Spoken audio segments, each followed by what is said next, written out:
Hello दोस्तों, ICC campus के इस यूट्यूब चैनल पे आप लोगों का स्वागत है। आज हम बायोलॉजी का पार्ट 5 पढ़ेंगे। अगर आप लोग पार्ट 1, 2, 3, 4 नहीं देखे हैं तो ऊपर के बेल आइकन पे क्लिक करके आप पहले पार्ट 1, 2, 3, 4 देख लें, फिर आपको ये पार्ट 5 अच्छे तरह से समझ में आएगा। तो आइए हम शुरू करते हैं पार्ट 5। इसमें हम क्या पढ़ेंगे? इसमें हम पढ़ेंगे टाइप्स ऑफ डब्ल्यूबीसी के प्रकार। अब डब्ल्यूबीसी को हम दो भागों में बांटेंगे। पहला एक होता है क्या, ग्रेनुलोसाइट कणिका में। दूसरा क्या होता है, अग्रेनुलोसाइट और कणिका में। अगर हम बात करते हैं कणिका में की, कणिका में के अंतर्गत 3 डब्ल्यूबीसी आते हैं। पहला बेसोफिल्स, न्यूट्रोफिल्स, इसिनोफिल्स।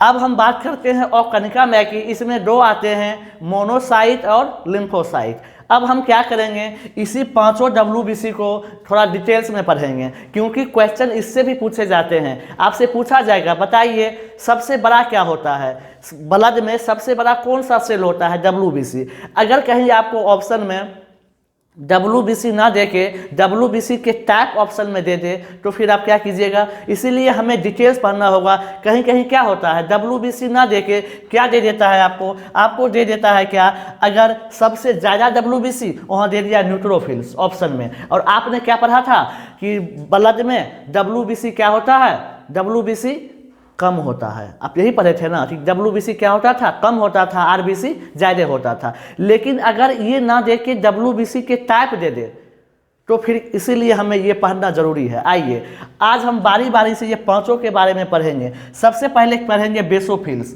तो आप लोग ध्यान दीजिएगा, बेसोफिल्स में बेसोफिल्स का क्या काम है, बेसोफिल्स क्या क्या करवाता है हमारे शरीर के अंदर। आइए सबसे पहला क्या, यह एलर्जी के समय एक्टिव होता है। पहला पॉइंट बेसोफिल्स में क्या, यह एलर्जी के समय एक्टिव होता है। अब बात हुई एलर्जी की, तो फिर एलर्जी कैसे होती है, एलर्जी किस रसायन के वजह से होती है? कभी कभी आपको ये भी पूछा जाएगा, तो आप बताओगे क्या, हिस्टामिन रसायन, यानी एलर्जी हिस्टामिन रसायन के वजह से होती है।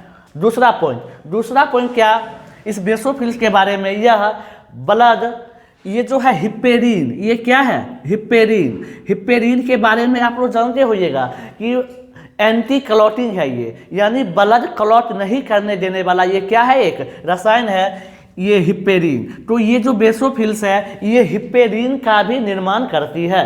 तो बेसोफिल्स से 2 इंपॉर्टेंट चीज क्या क्या, पहला क्या, यह हिस्टामिन रसायन का निर्माण करती है, हिस्टामिन मतलब हिस्टामिन के वजह से एलर्जी होता है, तो एलर्जी के समय ये सहायक होती है और हिप्पेरीन का निर्माण करती है। अब आइए, अब आगे आते हैं किस पे, न्यूट्रोफिल्स पे।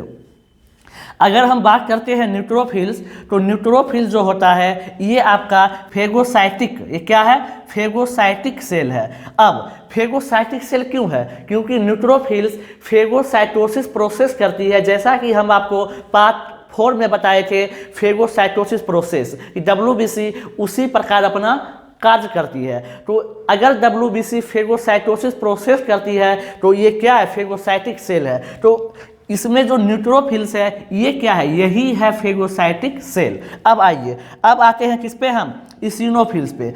इसिनोफिल्स क्या करती है, यह भी एलर्जी के समय काम करती है, यानी हम कह सकते हैं क्या, नोट में कभी कभी बेसोफिल्स के साथ इसिनोफिल्स भी एलर्जी के समय काम करती है। दूसरा पॉइंट, विषाणु जनित रोग, यानी विषाणु जनित रोग के समय ये क्या, इसिनोफिल्स क्या होती है, काम करती है, यानी एंटी मतलब विषाणु जनित जो जीव होगा उसे मारने का काम कौन करेगा, यही करेगा। अब आइए, अब आते हैं हम कहाँ पे, और कणिका में पे। और कणिका में पे हम क्या देखेंगे, पहला है मोनोसाइट, लिम्फोसाइट। मोनोसाइट और लिम्फोसाइट ये दोनों क्या होते हैं, ये दोनों भविष्य में काम आने वाली कोशिका है। अब भविष्य में काम कैसे आएगी, पहला ये हम अभी डिस्कस करेंगे इस पे। दूसरा क्या, यह वैक्सीनेशन में क्या, वायरस के अगेंस्ट काम करती है। अब वैक्सीनेशन के समय ही यह क्या करती है, प्रोड्यूस मेमोरी सेल। अब मेमोरी सेल है, इसीलिए इसे हम क्या कहते हैं, भविष्य में काम आने वाली कोशिका। अब थोड़ा सा समझते हैं 1 मिनट में कि यह कैसे होती है, ये भविष्य में काम कैसे आएगी, मेमोरी सेल क्या है, समझिए। हम बचपन में पोलियो डीपीटी का टीका लेते हैं, हमने बचपन में टीका लिया, उसका दवाई आया सेल पे, सेल में क्या हुआ, वो पहचान लिया, जो दवाई हम लिए थे वो एब्जॉर्ब कर लिया, वो रख लिया। अब अगर हमें कभी भी 2-4 साल के बाद, 10 साल के बाद, 15 साल के बाद अगर उस तरह के जीवाणु आते हैं, यानी उस तरह के रोग वाले आते हैं जिसका हमने पहले टीका लिया था, तो ये क्या करते हैं, पहचान लेते हैं, अरे अच्छा ये है, हम तो टीका पहले लिए हुए थे इसका, वो तो उसका एंटी जो है, एंटी पहले से मौजूद है। जैसे ही वो आएगा उसका जो एंटी था वो क्या किया, उस पर अटैक कर दिया, उसे मार दिया। यानी क्या किया, मेमोरी सेल याद रखा कि हमने बचपन में ये टीका लिया था और अच्छा तुम ही आ रहा है, आओ ना हम तैयार हैं पहले से, तो तैयार था, क्या किया, उसे अटैक किया, उसे मार दिया, और हम लोग क्या होते हैं, सुरक्षित हो जाते हैं। इसीलिए ये क्या कहते हैं, मोनोसाइट और लिम्फोसाइट, भविष्य में आने वाली कोशिका। अब इससे 4 क्वेश्चन और बनेगा, क्या क्या बनेगा, सबसे बड़ा WBC क्या होता है, सबसे छोटा WBC क्या होता है, सबसे ज़्यादा WBC क्या होता है, और सबसे कम WBC क्या होता है। ये क्वेश्चन पूछे जाते हैं एग्जाम में बार बार, तो ध्यान दीजिएगा।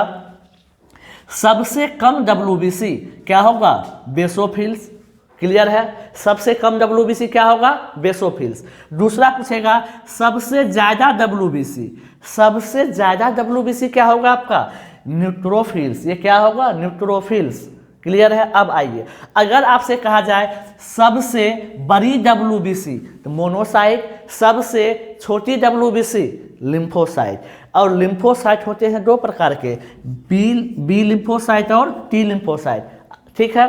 तो ये था आपका WBC के टाइप। WBC अगर मुख्य रूप से बोला जाए 5 प्रकार के हैं, यहाँ आपने देख लिया था, हमने पांचों को 2 भाग में डिवाइड कर दिए थे, किस किस में, कनिकाम्या में और कनिकाम्या में। कनिकाम्या में हम क्या पढ़े थे, कनिकाम्या में हम पढ़े थे क्या, आपका बेसोफिल्स, न्यूट्रोफिल्स, इसिनोफिल्स, क्लियर था। बेसोफिल्स में हम क्या पढ़े, बेसोफिल्स में 2 चीज़, यह एलर्जी के समय एक्टिव होती है और यह एंटी क्लॉटिंग हिपेरिन का निर्माण करती है। अब बात करेंगे हम किसका, न्यूट्रोफिल्स की, तो यह क्या है, फेगोसाइटिक सेल है। फेगोसाइटिक मतलब बोले तो क्या, यह फेगोसाइटोसिस प्रोसेस करवाती है। अब बात करते हैं इसिनोफिल्स की, तो यह भी कभी कभी एलर्जी के समय काम करती है और विषाणु जनित रोगों से हमारी रक्षा करती है। मोनोसाइट, लिम्फोसाइट ये क्या था, मेमोरी सेल प्रोड्यूस करती थी या भविष्य में काम आने वाली कोशिका थी। ये था संक्षिप्त में पूरा WBC।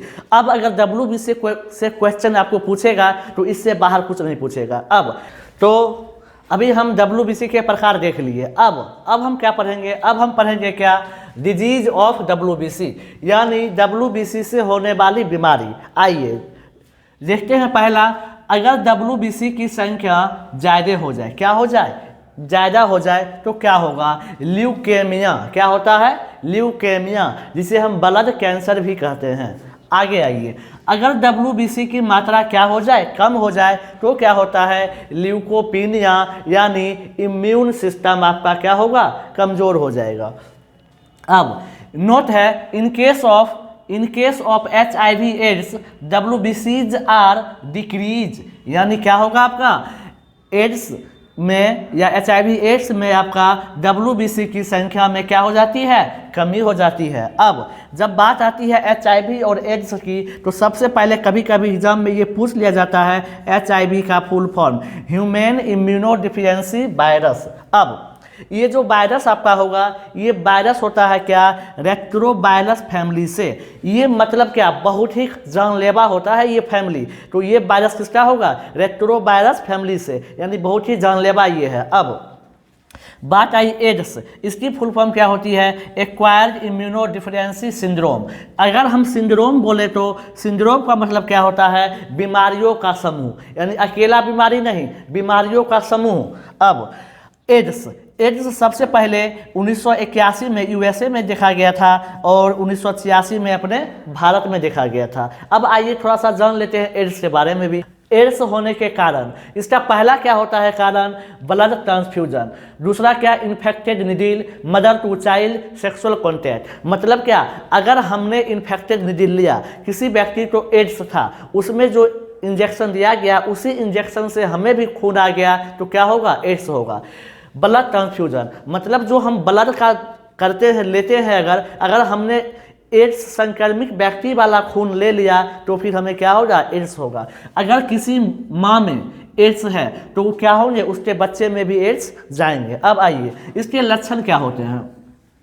लक्षण होता है क्या, वेट लॉस, वजन में कमी होना, लॉस ऑफ एपेटाइट, भूख नहीं लगना, हाई फीवर, क्या हुआ ये, तेज बुखार आना। अब इसकी दवाई क्या होती है, एजिडोथाइमाइड। इसकी ड्रग क्या है, एजिडोथाइमाइड। आपसे पूछा जाएगा एड्स का ड्रग का नाम क्या बोलिएगा, एजिडोथाइमाइड। अब इसका टेस्ट होता है क्या, एलिसा टेस्ट। कौन सा टेस्ट, एलिसा टेस्ट। एलिसा का अगर फुल फॉर्म भी पूछ लिया जाए कभी कभी, एंजाइम लिंक इम्यूनोसॉर्बेंट ऐसे, आया समझ में। अब एक क्वेश्चन पूछता है क्या, कभी कभी आपको जीके में भी पूछ सकता है, ये क्या, विश्व एड्स दिवस क्या बोलिएगा, 1 दिसंबर। तो ये आपका क्या, ये आपका एक कंप्लीट WBC था। अगर आप इस वीडियो को देख लिए होइएगा तो आपको WBC अच्छी तरह से समझ में आ जाएगा। अब किसी भी कम्पिटिटिव एग्जाम में अगर WBC से क्वेश्चन पूछा जाएगा तो वो आपको इससे बाहर नहीं होगा।